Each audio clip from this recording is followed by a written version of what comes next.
Rahim. In this video we are going to talk about another intestinal protozoa which is Entamoeba. Entamoeba काफ़ी सारे हैं. Entamoeba histolytica है, Entamoeba coli है, Entamoeba dispar है. ठीक है, we are going to talk about Entamoeba histolytica which causes amoebic dysentery. ठीक है, which is an intestinal disease है. ठीक है, and liver abscess which is an extra intestinal disease. It can even spread to other areas of the body. जैसे इस picture में भी नज़र आ रहा है that it can go to our lungs and to our brain. So it can cause diseases extra intestinally, particularly जो significantly observe होता है that is the liver abscess. So let's talk about important properties of Entamoeba histolytica, which are the two stages of any intestinal protozoa, which is the cyst stage and the trophozoid stage. ठीक है, so जो हमारे पास trophozoite stage है that is the motile and there is a non motile cyst.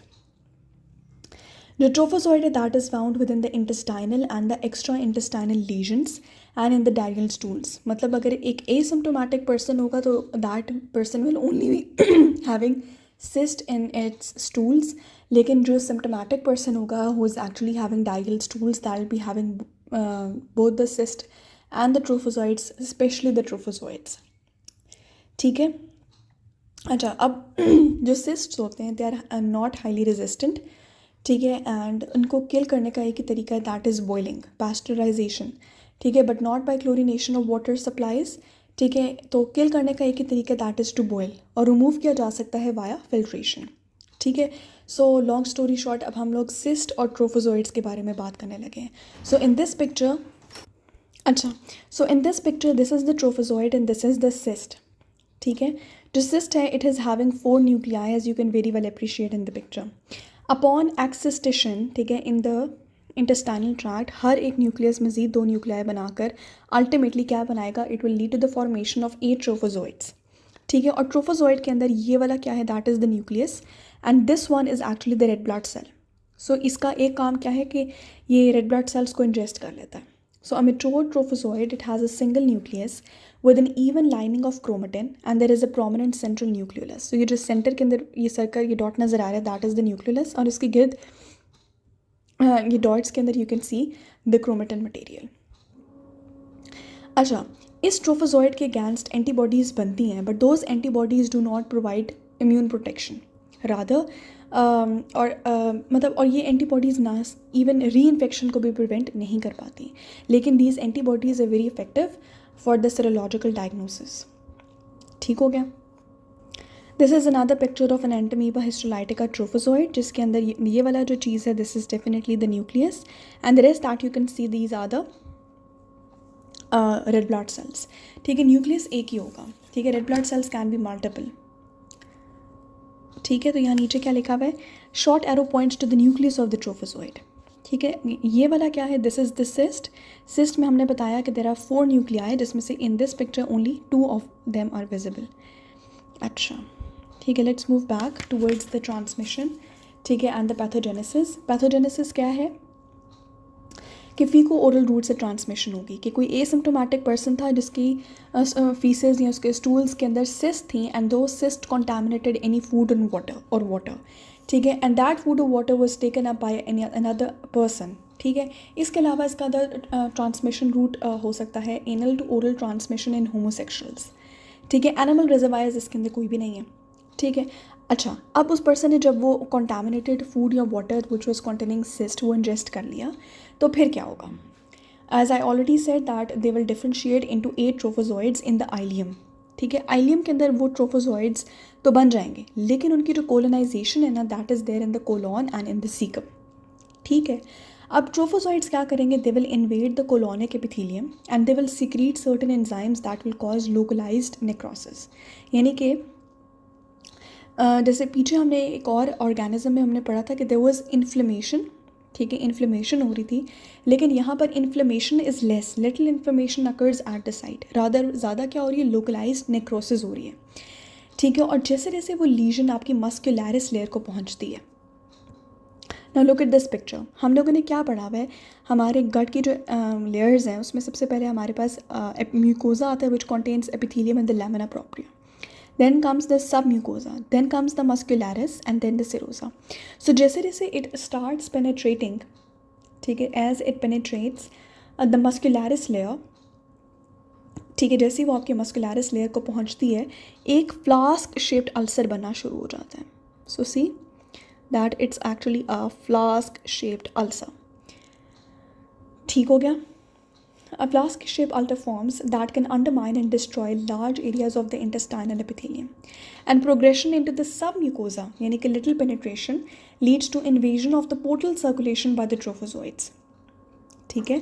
So, by far the most frequent site of systemic disease or the extraintestinal disease is the liver, where abscesses containing the trophozoites formed. ठीक है, abscess बन जाती है and those abscesses contain trophozoites. ठीक है. और ये जो इन्फेक्शन होता है विद एंटामीबा हिस्टोलाइटिका, ये ज़्यादा किन एरियाज़ में होता है? Tropical areas with poor sanitation. ठीक हो गया. Now let's talk about the classical findings. Dysentery होगा. ठीक है, that is a bloody mucus containing diarrhoea and that is accompanied by lower abdominal discomfort, flatulence and tenesmus. ठीक है, ये हो गया एक्यूट इंटेस्टाइनल अमीबियासिस. अगर क्रॉनिक अमीबियासिस होगा तो that is going to present with low grade symptoms such as occasional diarrhea, weight loss and fatigue also occurs. ठीक है. और जो एसिम्प्टोमेटिक पेशेंट्स होते हैं, ठीक है ना, वो बिल्कुल कैरियर्स हैं. ठीक है, they do not show any symptoms, लेकिन उनकी फीसेस के अंदर सिस्ट्स होती हैं that can be transmitted to others. अच्छा, कुछ पेशेंट्स के अंदर एक ग्रैन्युलोमेटस लीजन भी डेवलप हो जाती है and that granulomatous lesion is called amoeboma. Amoeboma. ठीक है, कुछ मरीज़ों के अंदर अमीबोमा बन जाता है that may form in the caecal और in the rectosigmoid areas of the colon. ठीक है, एंड दीज लीजन्स, ये जो अमीबोमा है विच इज़ अ ग्रैन्युलोमेटस लीजन, इसको आपने डिफ्रेंशिएट करना होता है from adenocarcinoma of the colon. ठीक है, क्योंकि उससे काफ़ी ज़्यादा रिजेंबल करते हैं. So these lesions can resemble an adenocarcinoma of the colon and must be distinguished from them. So amoeboma is a very important clinical finding और ये आपने याद रखनी है. नेक्स्ट हमारे पास क्या है? About the amoebic abscess. The clinical findings are right upper quadrant pain, weight loss, fever and a tender enlarged liver. Right lobe abscesses जो हैं वो इवन आपके डायाफ्राम को पेनिट्रेट करके आपके लंग डिजीज़ कर सकती हैं. Most cases of amoebic liver abscess occur in patients who have not had overt intestinal amoebiasis, मतलब जिनको इंटेस्टाइनल इशू हुआ ही नहीं है. ठीक है, it directly progress to being systemic. ठीक है, और इसका हम डायग्नोसिस कैसे होगा? That is aspiration of the liver abscess and that will reveal a yellowish, a brownish pus with the appearance and consistency of anchovy paste. ठीक है, तो ये एंक्वी पेस्ट की पिक्चर है. ठीक है, और ये काफ़ी ज़्यादा रिजेंबल करती है विद दैट ऑफ द पस, द ब्राउनिश येलो पस जो कि निकलती है on aspiration of the liver abscess. ठीक है, अब इसका हमने डायग्नोसिस कैसे करना है? Diagnosis जो है of intestinal amoebiasis that rests on finding either the trophozoites in the diarrheal stools or the cysts in the formed stools. अच्छा, ये बात तो हम पढ़ चुके हैं. डायरियल स्टूल्स जो हैं उनको आपने एग्जामिन करना होता है within 1 hour of collection to see the amoeboid motility of the trophozoite. ठीक है, तो आपने ट्रोफोजॉइड की मोटिलिटी देखनी है. ठीक है, पीछे जो हम लोग देखते रहे उनमें फ्लैजेला थे फॉर द मूवमेंट, लेकिन इसकी तो अमीबॉइड मूवमेंट होगी, हेंस द नेम एंटामीबा. ठीक है, तो हमने अमीबॉइड मोटिलिटी को ऑब्जर्व करना है. ठीक है, and the trophozoites characteristically contain ingested red blood cells. तो मतलब एक पॉइंट ये कि आपने देखना है फॉर द अमीबॉइड मोटिलिटी. एक सेकेंड. ठीक है, एक चीज़ आपने देखनी है अमीबॉइड मोटिलिटी, फिर आपने उसके अंदर एग्जामिन करना है कि ट्रोफोजॉइड्स के अंदर रेड ब्लड सेल्स हैं. ठीक है, अक्सर हम लोग क्या करते हैं कि रेड ब्लड सेल्स को कंफ्यूज कर लेते हैं फॉर द फीकल ल्यूकोसाइट्स. ठीक हो गया. और ये वाले जो टेस्ट्स होते हैं, मतलब आप स्टूल एग्जामिनेशन वाले जितने टेस्ट्स हैं, ये थोड़े इनसेंसिटिव और फॉल्स नेगेटिव्स आ जाते हैं. ठीक है, और जो पेशेंट्स जिनको इंटेस्टाइनल अमीबियासिस नहीं हुआ, रादर एक्स्ट्रा इंटेस्टाइनल अमीबियासिस आ गया, उनको नेगेटिव टेस्ट आ जाता है, नेगेटिव स्टूल एग्जामिनेशंस आ जाती हैं. ठीक है, so this stool examination test जिसमें just finding trophozoites and examining the trophozoites, the movement, the amoebic movement of the trophozoites. ठीक है, और सीइंग द सिस्ट्स. ठीक है, seeing the amoeboid motility, this is not a very sensitive test. तो अब हमारे पास क्या है कि how can we actually differentiated from the rest of the entamoebas. उसके लिए हमारे पास we have got 2 major criterias. Number 1, first क्या है, that is the nucleus of the trophozoite. एक सेंट्रल न्यूक्लियस है, उसके अंदर एक न्यूक्लियोलस है, क्रोमेटिन ग्रैन्यूल्स हैं, ठीक है, जबकि बाकी जो अमीबास के जो न्यूक्लिया होते हैं वो ऐसे नहीं होते. Second important point is the cyst size and the number of its nuclei. हम पढ़ चुके हैं कि 4 न्यूक्लियाई होते हैं, जबकि अगर हम एंटामीबा कोलाई की बात करें उसके अंदर जो सिस्ट्स होती हैं उसके अंदर 8 न्यूक्लियस होते हैं. और दूसरा एंटामीबा हिस्टोलाइटिका की सिस्ट का साइज़ होता भी छोटा है. ठीक है. अच्छा, तो ये हम लोगों ने 2 पॉइंट्स डिफ्रेंशिएट करते हैं. We talked about the nucleus and we talked about the cyst. ठीक है.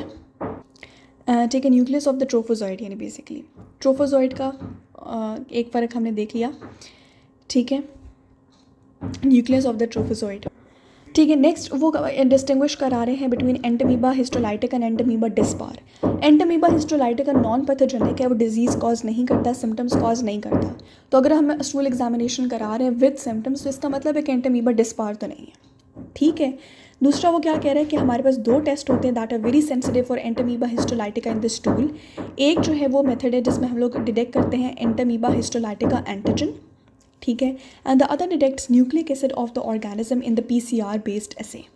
ठीक है. तो वो जो हम लोगों ने पीछे जनरल स्कूल एग्जामिनेशन किया था दैट वाज लेस सेंसिटिव. फिर यहाँ पर हमने न्यूक्लियस ऑफ द ट्रोफोजोइड, ठीक है, and the cyst size and nuclei of the cyst, उनको हमने कंपेयर कर लिया. ठीक है. Specially with reference to Entamoeba histolytica and Entamoeba coli. फिर हमने कहा डिस्पार की बात की और फिर हमने 2 सेंसिटिव टेस्ट बता दिए. One was to detect the antigen and the other one was to detect the nucleic acid of the organism via the PCR based assay. ठीक है. एक और एग्जामिनेशन का मेथड ये है कि आपने क्या करना है कि एक वेट वूंड कलेक्ट करना है of that is an examination for cyst includes a wet mount in saline an iodine stained wet mount. ठीक है. And a fixed trichrome stained preparation. ये जो which brings out different aspects of cyst morphology. ठीक है. Cyst की इससे हम लोग क्या कर सकते हैं, सिस्ट की मॉर्फोलॉजी को बहुत अच्छे से देख सकते हैं. तो क्या आएगा, एक पेल न्यूक्लियस अपीयरेंस होगी, येलोइश साइटोप्लाज्म होगा और ब्राउन किस्म के ग्लाइकोजन डिपॉजिट्स होंगे इन द सिस्ट. ठीक है. These preparations are also helpful in distinguishing amoebic, ठीक है, from bacillary dysentery. Bacillary is basically bacterial dysentery.